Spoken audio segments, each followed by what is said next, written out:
Commander Vex'tar clicked his mandibles in what passed for satisfaction among the Skreeth Empire.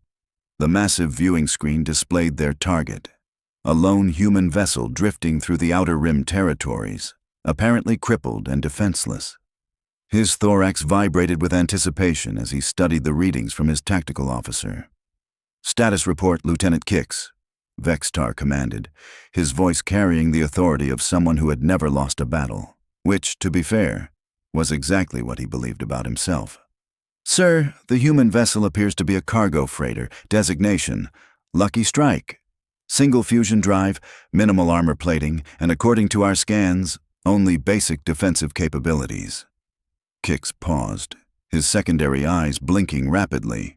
"Sir, this seems almost too easy. Our intelligence suggested human ships were more formidable." Vex'tar let out a sound that resembled grinding metal, his species equivalent of laughter. "Lieutenant, you've been reading too much human propaganda. These mammals are soft, weak creatures who rely on luck rather than superior technology. Look at that pathetic vessel. It's probably carrying grain or some other mundane cargo." The bridge crew of the Skreeth warship Death's Whisper buzzed with anticipation. After months of preparation, their first encounter with human technology would be laughably simple. Or so they thought. "Weapons Officer Thane, charge the plasma cannons. We'll disable their engines first, then board and take whatever valuable cargo they're carrying." Vex'tar's confidence radiated through his pheromone glands. "Consider this target practice, crew.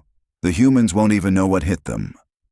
Meanwhile, aboard the Lucky Strike, Captain Jake Morrison was having what could generously be called a very different conversation with his crew. "Well, would you look at that?" Jake drawled, his boots propped up on the command console as he watched the approaching Skreeth vessel.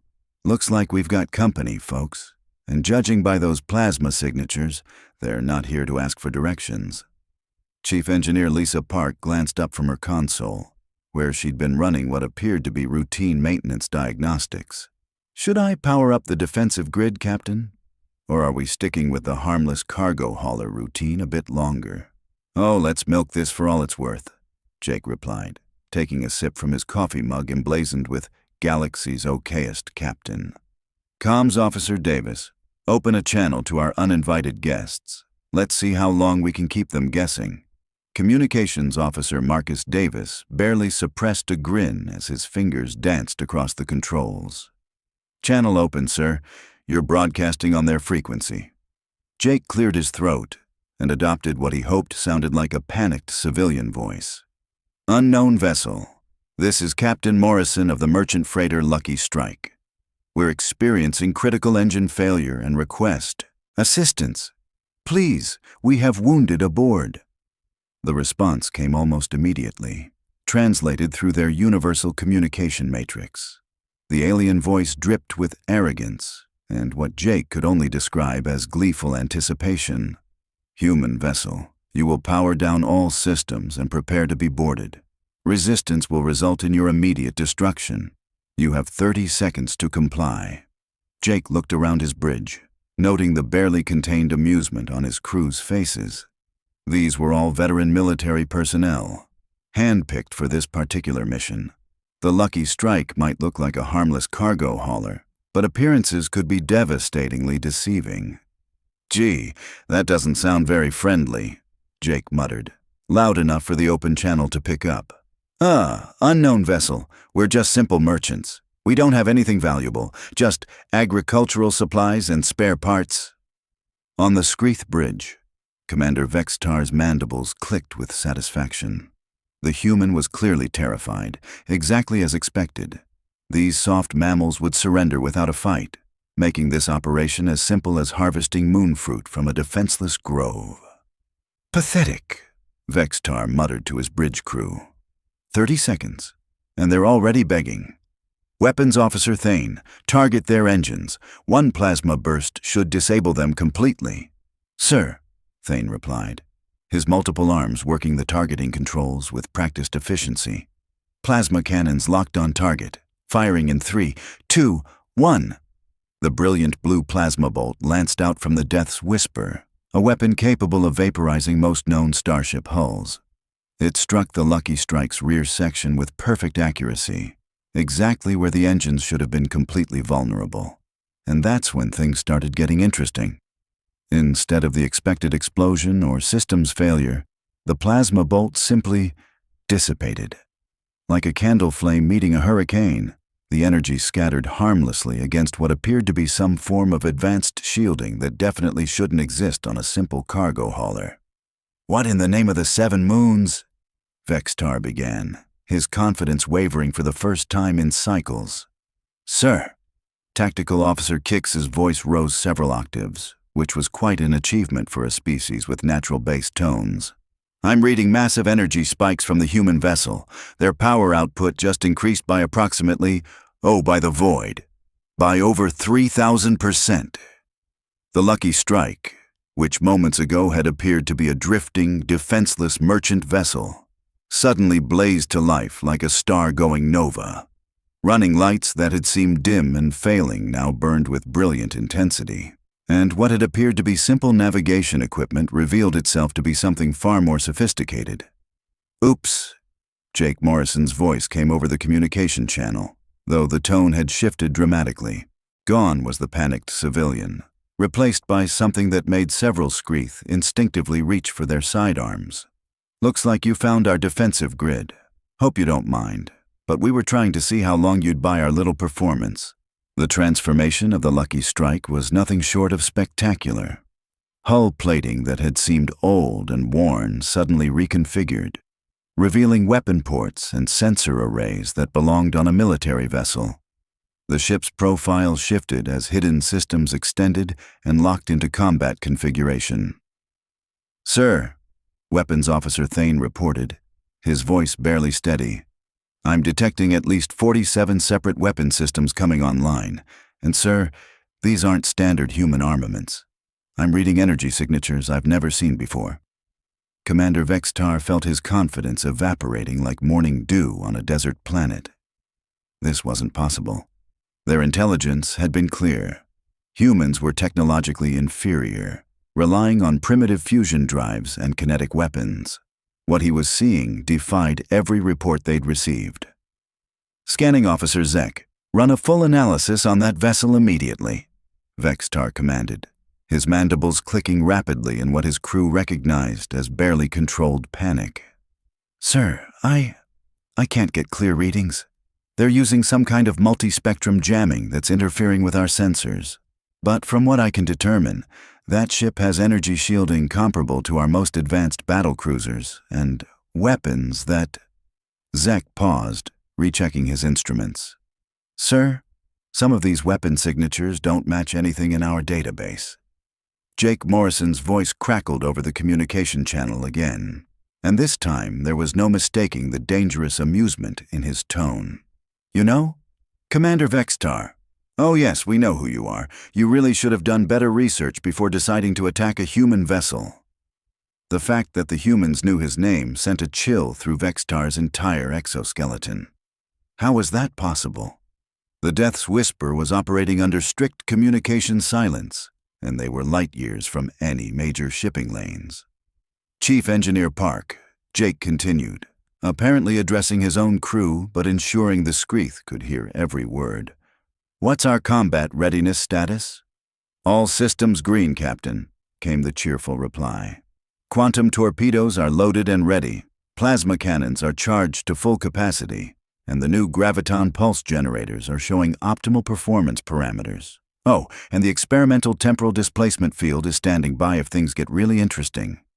Temporal displacement field. Vex'tar's mind reeled. Such technology was theoretically possible but required computational power and energy resources that should have been beyond human capabilities. Yet here they were, apparently discussing it as casually as loading cargo. "Lieutenant Kix," Vex'tar whispered, his voice barely audible. "Send an emergency transmission to Fleet Command. Code 7 priority." "Sir, I'm trying, but they're jamming our long-range communications. Every time I attempt to establish a connection, their countermeasures adapt and block the signal." The situation was rapidly spiraling beyond anything Vex'tar had trained for. In his decades of service, he had never encountered an enemy vessel that could so completely neutralize their technological advantages, while simultaneously demonstrating capabilities that bordered on the impossible. "Human vessel," Vex'tar managed, fighting to keep his voice steady. We may have acted hastily. Perhaps we can discuss this situation diplomatically." Jake Morrison's laughter came through the speakers, and it was not a reassuring sound. "Oh, now you want to talk? That's adorable. Really, it is. But here's the thing, Commander. You fired first. In human military doctrine, that's what we call an act of aggression. And we have very specific protocols for dealing with acts of aggression." The Lucky Strike began moving, and its acceleration profile made several Skreeth engineering officers question their understanding of physics. The vessel should not have been able to achieve such velocity without massive gravitational compensation systems, yet their sensors detected no strain on the human crew. "Tactical analysis complete, sir," Weapons Officer Thane reported, his voice hollow with disbelief. "The human vessel is mounting directed energy weapons with power outputs exceeding our main battleship cannons. Their missile systems appear to be using some form of exotic matter warheads, and I'm detecting what might be. Sir, this can't be right. But I'm reading signatures consistent with miniaturized singularity weapons." Singularity weapons. Vex'tar had read theoretical papers about such armaments, weapons that created controlled micro-black holes to devastate targets. The energy requirements alone should have demanded a vessel the size of a space station. Yet somehow, the humans had miniaturized the technology to fit on what appeared to be a simple cargo hauler. "Commander," Jake Morrison's voice cut through Vex'tar's spiraling thoughts. "I'm going to offer you one chance, and only one chance to end this peacefully. You're going to power down your weapons, transmit your vessel's complete technical specifications, and explain exactly why the Skreeth Empire thought attacking human shipping was a good idea." The bridge fell silent, except for the hum of failing life support systems that had started malfunctioning the moment the humans activated their jamming field. Even their environmental controls were being affected by whatever exotic technology the humans were employing. "And if we refuse?" Vex'tar asked, though he suspected he already knew the answer. "Well," Jake replied, his tone conversational, "then my crew gets to field test some equipment that our engineers have been very excited about. Chief Engineer Park has been particularly eager to try out the new molecular disassembly beam. Apparently, it breaks down matter at the atomic level. Very thorough, very permanent. The threat hung in the air like a toxic cloud. Molecular disassembly technology was purely theoretical. At least, it had been until this moment. The implications were staggering. If humans had developed weapons capable of breaking down matter at the atomic level, conventional shielding and armor would be utterly useless. "Sir," Tactical Officer Kix whispered, "our long-range sensors are detecting additional contacts. Multiple human vessels are approaching our position." Vex'tar's worst fears were confirmed as his displays showed 3 more ships materializing from what had appeared to be empty space. These vessels made no attempt to disguise their military nature. Sleek, predatory shapes bristling with weapon systems that made the Death's Whisper look like a toy. "Oh good," Jake Morrison's voice carried across the communication channel. "The cavalry has arrived. Everyone, say hello to the UES Retribution, UES Vengeance, and UES Inevitable Consequence." They were in the neighborhood and thought they'd drop by to see how our little diplomatic meeting was progressing. One of the new arrivals opened a communication channel, and the voice that emerged was crisp, professional, and absolutely terrifying in its calm authority. "This is Admiral Sarah Chen aboard the UES Retribution. Skreeth vessel, you have approximately 60 seconds to comply with Captain Morrison's demands before we demonstrate why attacking human shipping is considered a career-limiting decision." Vex'tar looked around his bridge, seeing his own fear reflected in the eyes of his crew.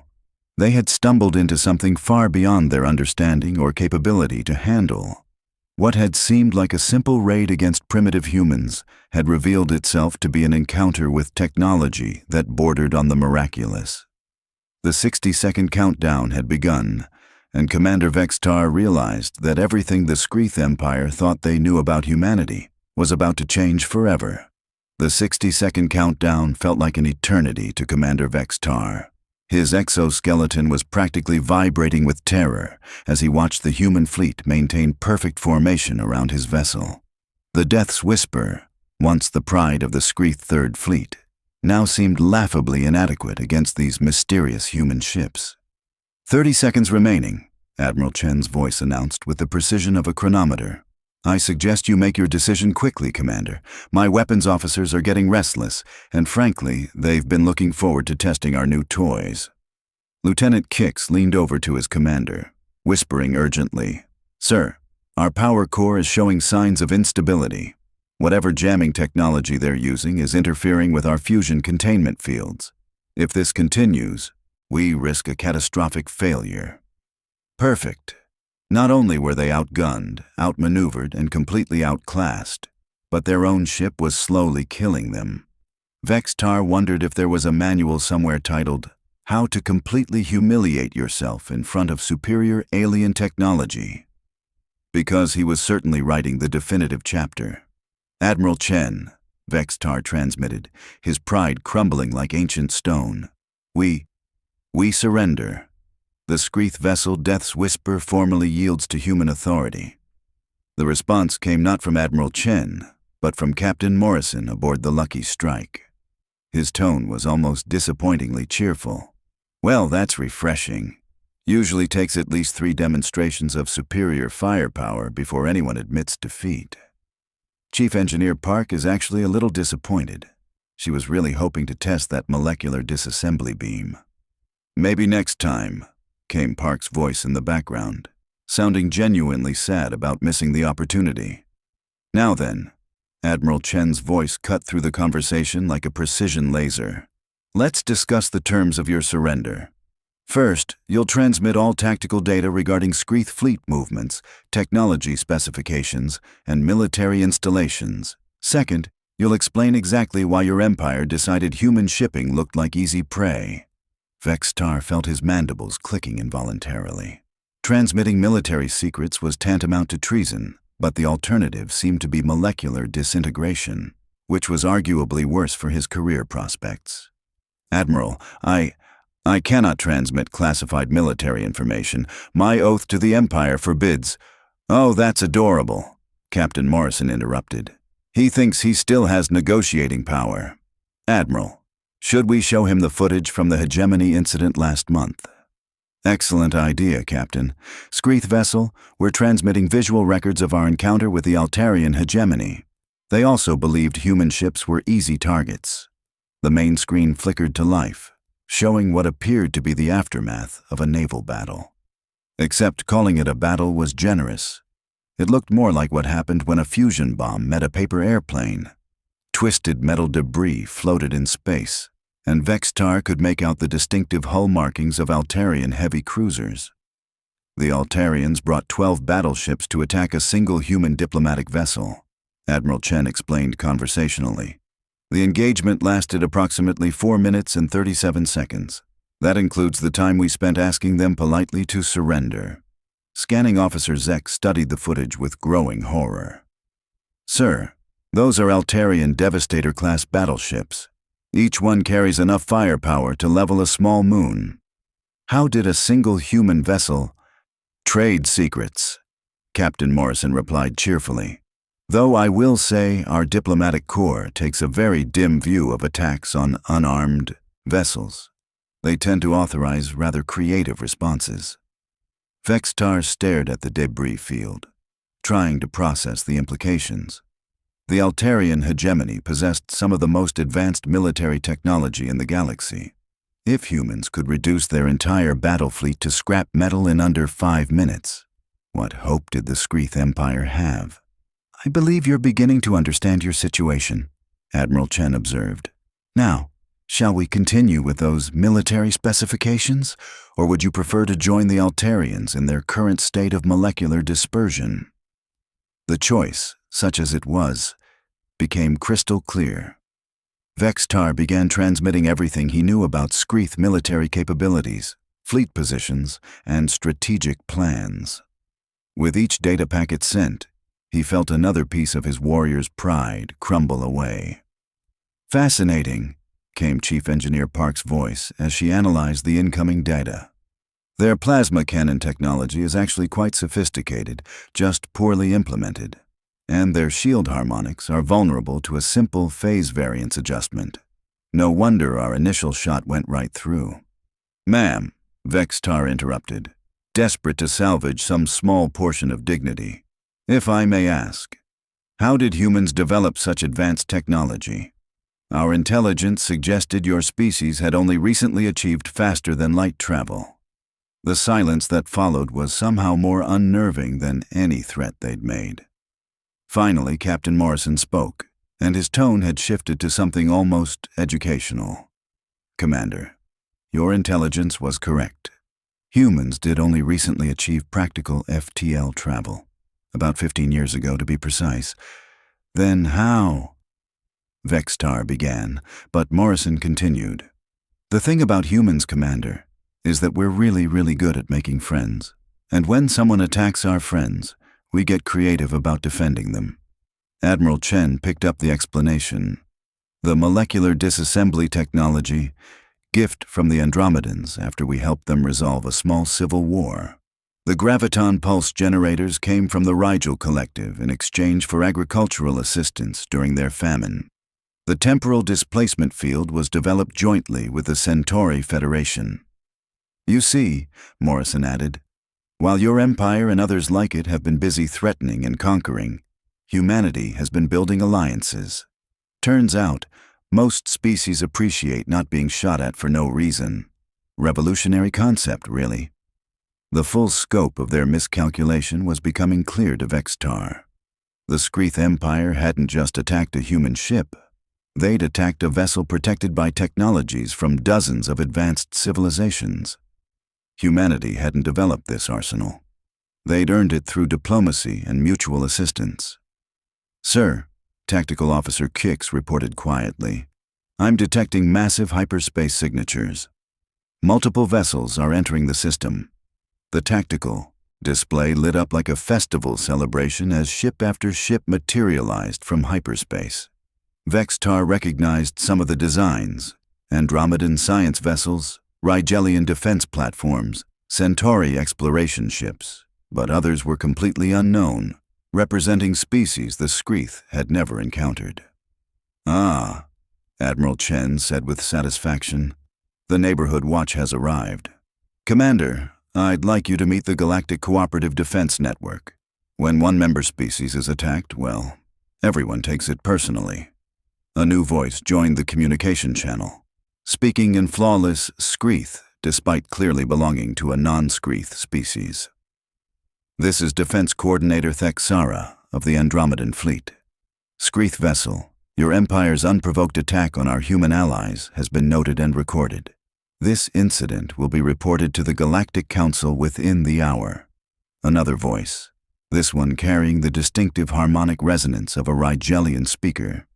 "Skreeth Commanders, the Rigel Collective wishes to inform you that any further hostile actions against cooperative members will result in immediate economic and technological sanctions against your entire empire." The voices continued, each representing a different species, each expressing their displeasure at the attack on humanity. Vex'tar realized with growing dread that the Skreeth Empire had just made enemies of what appeared to be half the galaxy. "Commander," Captain Morrison said, his earlier amusement replaced by something more serious, "I hope you're beginning to understand why attacking human shipping is considered a bad career move. We don't fight alone anymore."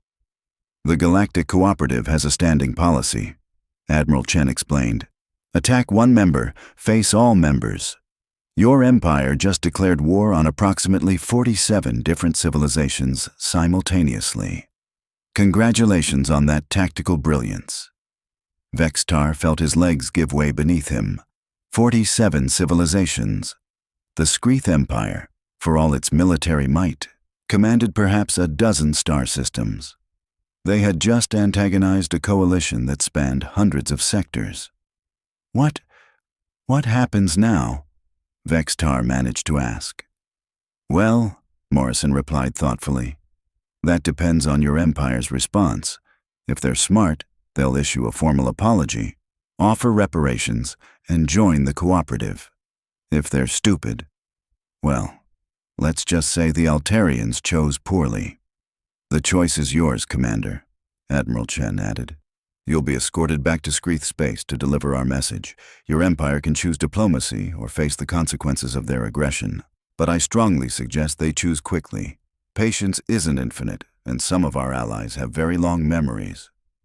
As if to emphasize the point, the assembled fleet began powering up weapons systems. The energy signatures were unlike anything Vex'tar had ever seen, representing technologies from across the galaxy, all focused on ensuring humanity's safety. One more thing, Captain Morrison added, almost as an afterthought. The Lucky Strike? It's not actually a cargo hauler. It's a diplomatic vessel. You just attacked ambassadors returning from a peace conference. So when you report back to your superiors, you might want to mention that little detail. Tends to make the political situation even more complicated. Vex'tar closed his eyes and tried to imagine explaining this disaster to the Skreeth High Command. Not only had they failed to capture a simple cargo vessel, they'd inadvertently declared war on nearly 50 species while attacking diplomats. If there was a manual for military catastrophes, this would be the cover story. Your hyperspace engines are being restored to minimal functionality, Admiral Chen announced. You have exactly enough power to reach Skreeth space and deliver our message. Any deviation from a direct course home will be considered an act of continued aggression. And, Commander, Morrison's voice carried a final warning.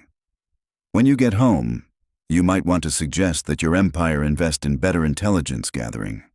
The galaxy has changed, and empires that refuse to adapt tend to become footnotes in history books.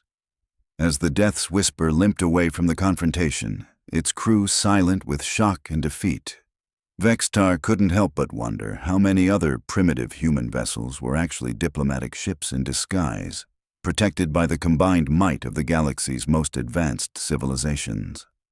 Behind them, the massive fleet began dispersing, each ship returning to its normal duties with the casual efficiency of a job well done. The Lucky Strike resumed its original course, its crew already planning their next diplomatic mission. Well, Chief Engineer Park commented as they watched the Skreeth vessel disappear into hyperspace. That was refreshing.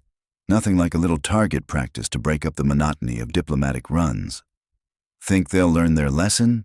Communications Officer Davis asked. Captain Morrison settled back into his command chair, retrieving his coffee mug. Probably not immediately, but word travels fast in this galaxy. By next month, every pirate, raider, and would-be conqueror will know exactly what happens when you attack human shipping. Admiral Chen's voice crackled over the communication system one final time. Captain Morrison, excellent work as always. The Cooperative Council will be pleased with this outcome. Another empire educated, another potential crisis averted. All in a day's work, Admiral, Morrison replied, raising his coffee mug in salute. Though I do hope the next batch of would-be attackers brings better weapons. Park is still disappointed about not testing that molecular disassembly beam. As the Lucky Strike continued its journey through space, its crew settled back into their routine. Just another diplomatic mission successfully completed, another potential enemy turned into a cautious neighbor, and another demonstration that in the new galactic order, humanity's greatest weapon wasn't technology. It was friendship, and occasionally, really impressive molecular disassembly beams. The Skreeth Empire would spend the next several months reconsidering their foreign policy, ultimately choosing to join the Galactic Cooperative rather than face the alternative. Commander Vex'tar would eventually become an advocate for peaceful coexistence, though he never quite got over the embarrassment of being outmaneuvered by a simple cargo hauler. But that, as they say, is another story entirely.